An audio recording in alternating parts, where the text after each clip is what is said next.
அவருடைய பாடல் இல்லாம இளமையில துள்ளல் இல்ல, அவருடைய பாடல் இல்லாம நம்ம அத்தனை பேருக்கும் காதல் இல்ல. வயல்வெளி, டீக்கடை, திருவிழா, திருமணம், ஆட்டோ, பஸ், இப்படி எல்லா இடத்துலயும் நிறைஞ்சிருக்கக்கூடிய ஒரே இசைஞானி நம்முடைய இளையராஜா அவர்கள். இசையமைப்பாளர் என்பதை தாண்டியும் இசை மருத்துவர்னு சொல்ற அளவுக்கு அத்தனை பேருக்கும் இசைஞானி இளையராஜா அவர்கள் தான் பெஸ்ட் ஸ்ட்ரெஸ் ரிலீஃபர் அண்ட் கம்பானியன். சமீபத்தில் சோஷியல் மீடியாவில் ஒரு மெசேஜ் படித்தேன். அதை இந்த நேரத்தில் உங்ககிட்ட ஷேர் பண்ண நான் விரும்புகிறேன். பொதுவாக நம்ம அத்தனை பேரும் தூரத்தை, அதாவது டிஸ்டன்ஸை மீட்டர், கிலோமீட்டர், மைல்ஸ் அப்படின்னு கூப்பிடுவோம், அப்படிதான் அளப்போம். ஆனால் இசைஞானியுடைய ரசிகர்கள் மட்டும்தான் சென்னை டு விழுப்புரம் எவ்வளவு தூரம்னா 25 இளையராஜா சார் பாடல்கள் அப்படின்னு சொல்லுவாங்க.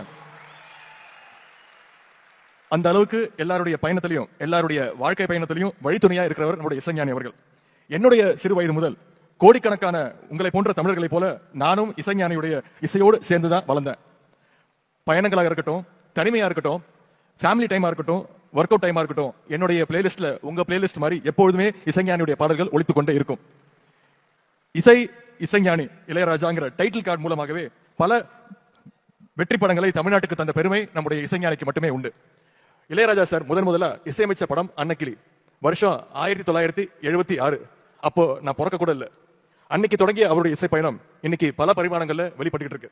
அதிலும் குறிப்பா மிக கடினமான இசை வடிவம்னு சொல்லப்படுகின்ற சிம்பனி இசையை லண்டனில் அரங்கேற்றி தன்னுடைய 82வது வயதிலும் இசைஞானி அவர்கள் புது புது சாதனைகளை தினம் படைச்சுக்கிட்டே இருக்கார்.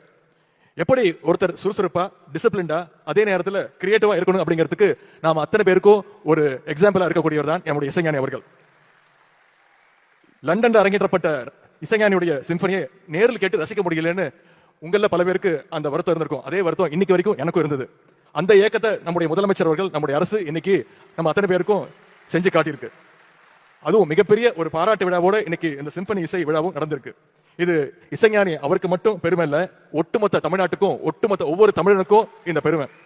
இந்த பெருமைக்குரிய விழாவுக்கு தலைமையேற்றுள்ள மாண்புமிகு தமிழ்நாடு முதலமைச்சர் அவர்களை வருக வருக என வரவேற்கின்றேன்.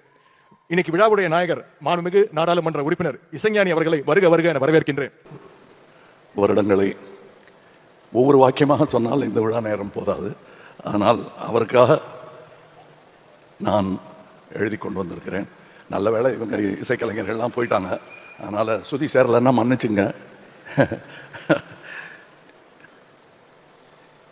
இந்த விழாவுக்கு முதலில் நான் நன்றி சொல்ல வேண்டும். ரசிகனாக மாண்புமிகு முதலமைச்சர் அவர்களுக்கு பெயர் வைத்த அதே மாமனிதர் தான் என் அண்ணன் இளையராஜா அவர்களுக்கும் எனக்கும் பெயர் சூட்டினார்கள்.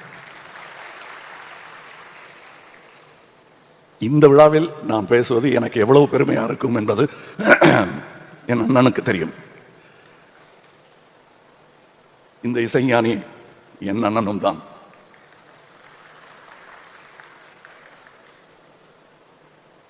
மன்னிச்சுங்க.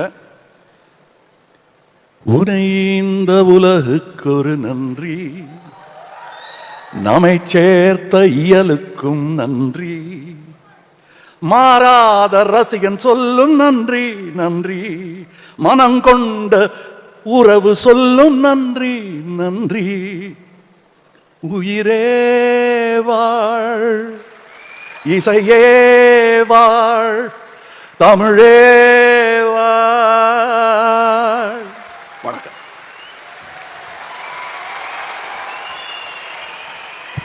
உலக நாயகன் திரு கமலஹாசன் அவர்களுக்கு மனமார்ந்த நன்றியினை தெரிவித்துக் கொள்கிறோம். ராஜா சாருடைய இசைக்கு தானும் ஒரு ரசிகர் என்ற வகையில முத்தமிழ் கலைஞர் அவர்கள் தான் 1988ஆம் ஆண்டுல இசைஞானி என்ற பட்டத்தை நம்முடைய இசைஞானி அவர்களுக்கு கொடுத்தார். அது பற்றி கலைஞர் அவர்கள் ஒரு சில ஆண்டுகளுக்கு முன்பு எழுதியிருந்தார். அவர் எழுதியதாவது, 1988ஆம் ஆண்டு நடைபெற்ற ஒரு விழாவில் இசைஞானி என்ற பட்டத்தினை யாரும் சொல்லாமல், முன்கூட்டியே திட்டமிடாமல், என்னுடைய இதயத்தில் மண்டி கிடந்த அன்பின் காரணமாக இளையராஜா அவர்களுக்கு நான் சூட்டி மகிழ்கிறேன் என்று கலைஞர் அவர்கள் குறிப்பிட்டிருக்கிறார்.